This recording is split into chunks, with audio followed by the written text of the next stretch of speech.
welcome back everybody. Oh, what's this? Aaron's got a notebook out and he's going to draw something. Oh dear, he didn't go to art school, let's put it that way. So this is going to be a mech build. Taking a break from Star Wars. Got some big Star Wars projects coming up in the next few weeks, so stay tuned. This one is going to be a mech, which I already said at the start of the voiceover. So this one is just basically, I just had an idea for, say, World War One, World War Two, and they started making mechs, and this one is like a mech scout, and I'm just going to play with some resin as well, so it's going to be coming out of water, or in water, depending what sort of friskiness I feel like doing, and so let's start scratching that build. So we're starting with the base, which is, I got it really cheap from the Euro store, dollar store, pound store, whichever you want to call it.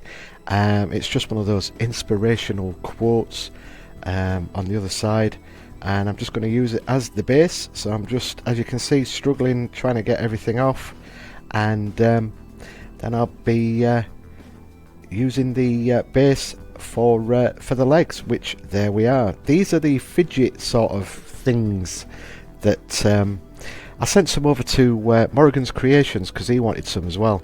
They're kind of like, I was playing with them and realised, yeah, they could be quite simply legs.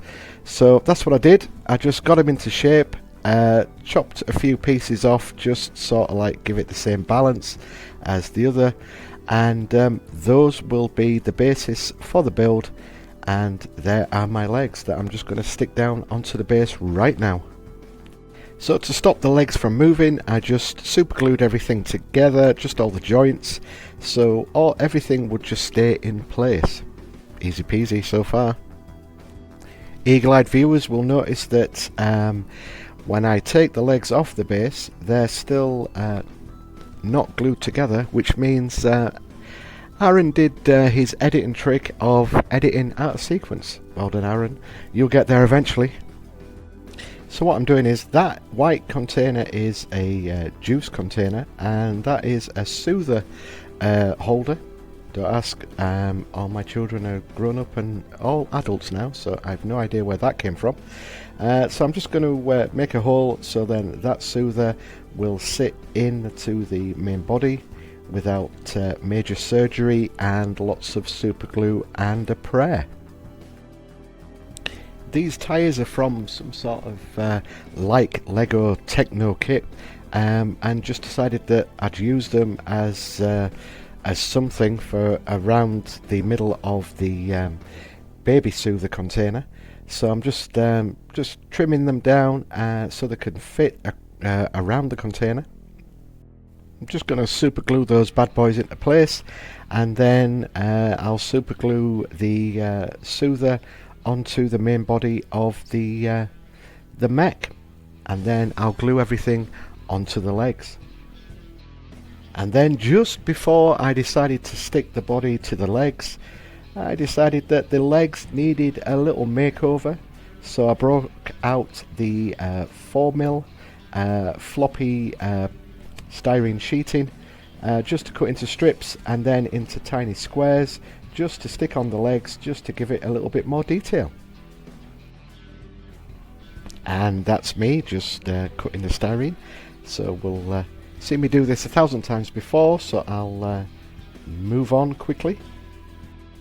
So like I said, I just cut them all into tiny squares, rectangles if you want to be pedantic, and stuck them onto the legs and overlapped them just so in the painting process you'll be able to see each panel. And yes, it did take a while to do.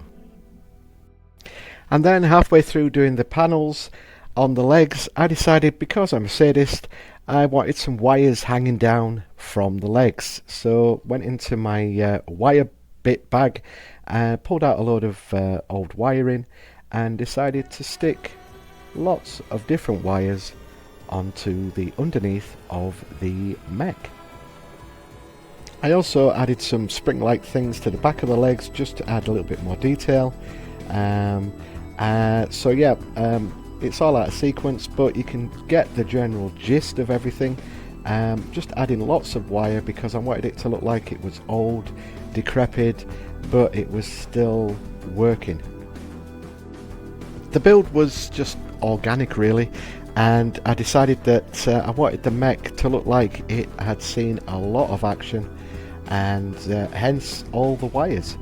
I used beads for the arms and just stuck some more wires to the arms just to give it that sort of mech look. Once I'd finally messed around with the arms, I put some hands and fingers on it. Yeah, they're kind of weedy, but they'll do. To hide all the sins and the gaps of the mech, I just wrapped a load of garden wire together and then just stuck it into place so it looked like it was basically its waist. Then I came up with the crazy idea of cutting thin strips of styrene and just making sort of like hair or something, just to cover the back of the mech. So once I was done with the hair extensions, I just super glued the arms into place, and then it was on to making the base.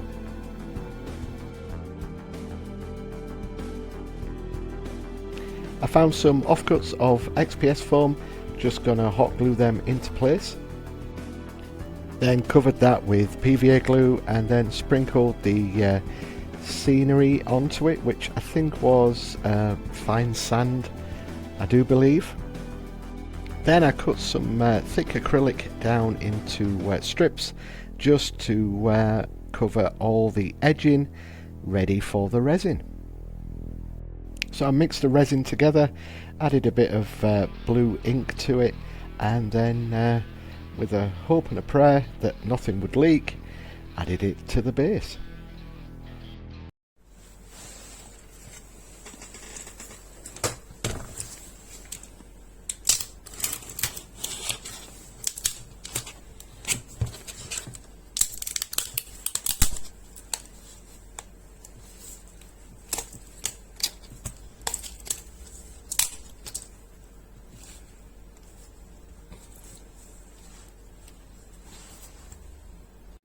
ASMR moment over with. Found this very tacky, cheap pot plant, which is clearly plastic. Just cut it up to use on the diorama. Then I found some Vallejo water texture paste, which I just liberally put all over the resin just to give it that ripply effect. And that was it, job done. On to the glamour shots. Thanks for putting up with me. Until next time, keep scratching that build, everybody. Thanks for watching.